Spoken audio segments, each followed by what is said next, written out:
Now, on my last video I did on the waters, I started with my witness number 2. I totally skipped witness number 1, which is Strong's 127.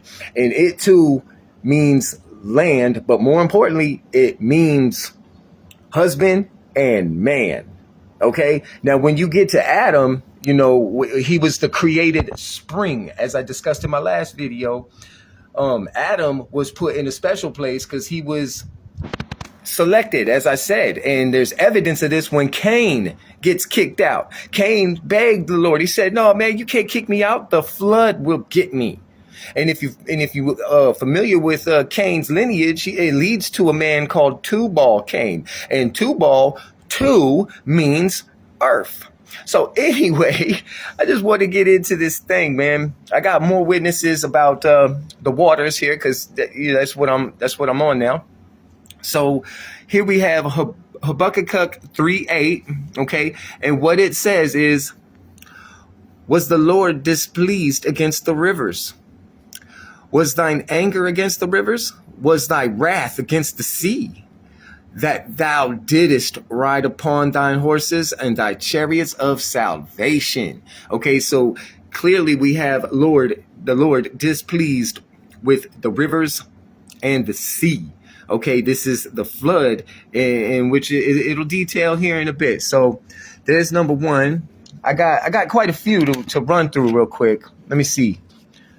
And my numbering system is a disaster, so just roll with me here. Here we have Psalm 89, 9 through 10. And what it says is, "Thou rulest the raging of the sea. When the waves therefore arise, thou stillest them." Interesting. "Thou hast broken Rahab." Okay, and that is a sea monster. You could look this up your own self, the Leviathan, if you will, or the Yam, which is from the Ugarit, which I can't pronounce that properly. I think it's the Ugarit or the Ujarit, or something like that. It's the Canaanite thing. And he broke them into pieces. "As one that is slain, thou hast scattered thine enemies with thy strong arm." Okay, so once again, Rahab, a sea monster, and God warned with the waves in this sea. Okay, he's battling against the flood, and he's trying to select those for the spring, as I discussed in my last video, such as Adam. Okay, so let's roll on to the next one. We got number 3. Going number 3. I'm trying not to skip my witnesses like I did last time. Okay, here's Job 26:12. And it says, "He divided the sea with his power." "And by his understanding, he smiteth the proud," the flood. "He smiteth them. He selected those of the spring, the chosen ones, the divided waters, those that were separated within the heavens, the spring, and those that remained in the earth, the flood." Okay, we're just going to roll on, man. For those that cannot see this, I don't know what to tell you. Okay, so here we are on our 4th witness is Psalm 74, 13 through 14. Okay, and it says right here, once again, "Thou did dividest the sea. By thy strength, thou breakest the heads of the dragons in the water." Once again, we have Rahab, the Leviathan, and Yam. The Lord is warring against the flood. You crazy ass people that wish to just devour the earth. Okay, and when I say earth in this regard, yeah, you could talk about the dirt. So let's just ride on. We're going on to witness number 5. Forgive my scribbles. Let me get that damn thing here. Here we go. And what we have here is Psalms 106, 9 through 10. Ta-da! "He rebuked the Red Sea." Oh, that's important. That's actually the Reed Sea, which is, that's another topic, but he had to rebuke it because this sea was holding the Israelites captive in Egypt. So he had to rebuke them. "And it was dried up. He led them through the depths as through the wilderness. And he saved them from the hand of him that hated them." and redeemed them from the hand of thy enemy, that flood. That's exactly what he did here. So we're just going to roll on. Number 6. Where my witness number 6 at? My scribbles are horrible. I can't read my own calligraphy, my own thing, illegible. Okay.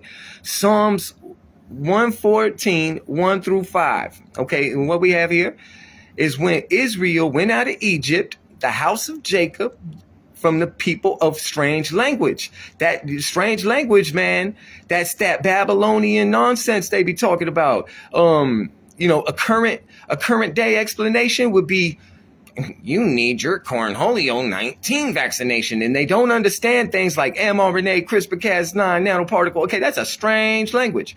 Okay, when you try to tell them, there is an absolute truth and they try to argue with you, there is no truth. That's according to you. Man, that's a strange language. So that's what he was saving them from. Anyway,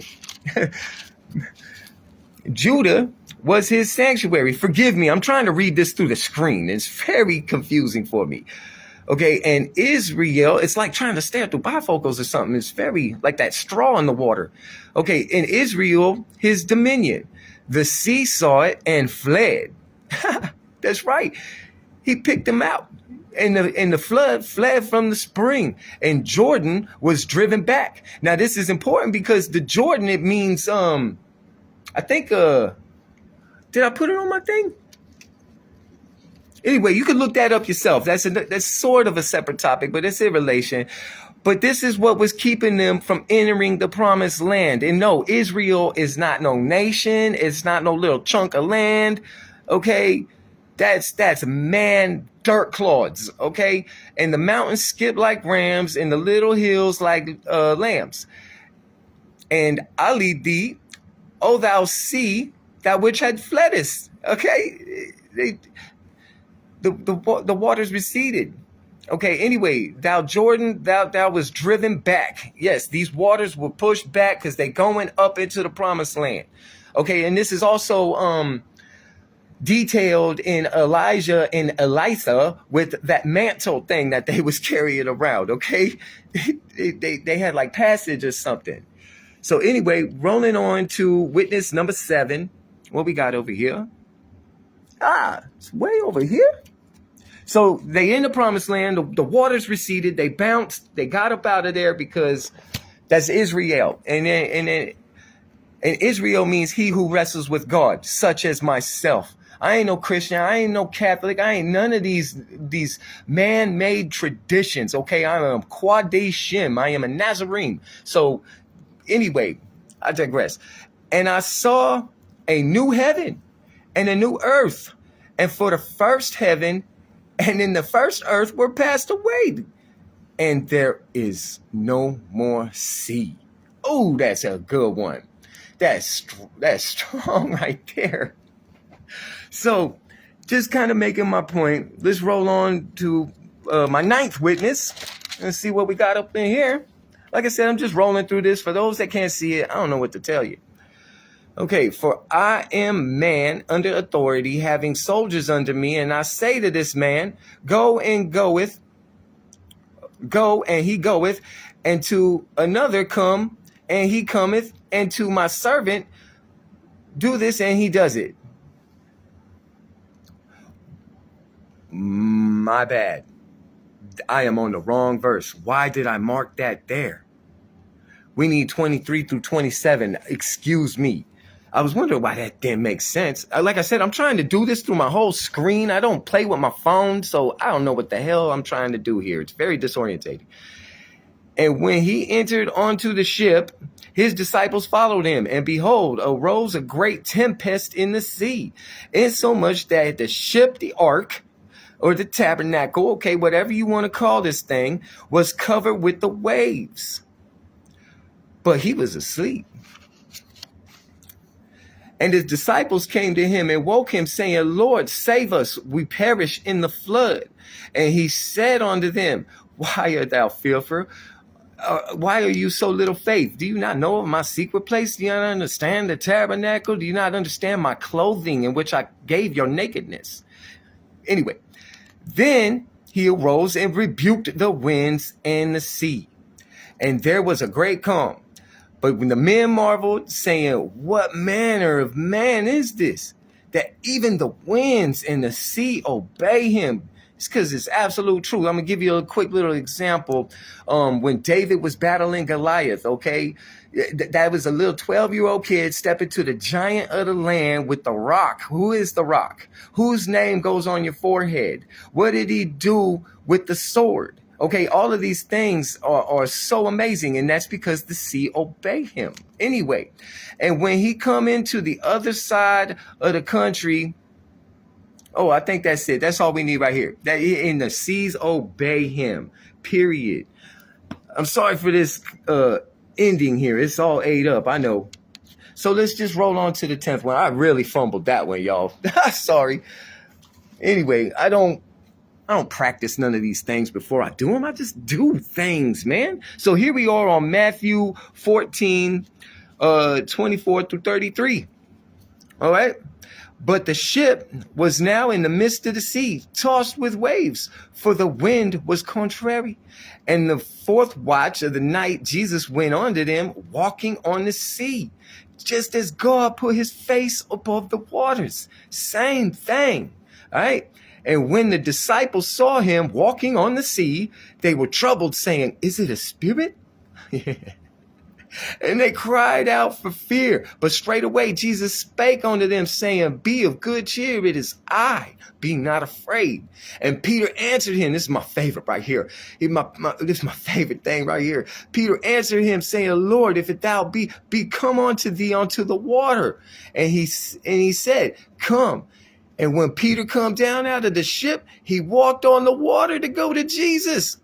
But when he saw that the wind was boisterous, he was afraid. In the beginning to sink, he cried, saying, Lord, save me. And immediately Jesus stretched forth his hand and caught him and said unto him, O thou of little faith, wherefore didst thou doubt? And when they came onto the ship, the wind ceased, and they were in the ship. They came to worship him, saying the truth, thou art the Son of God. The waters, y'all. You could either be baptized or you could go to the lake.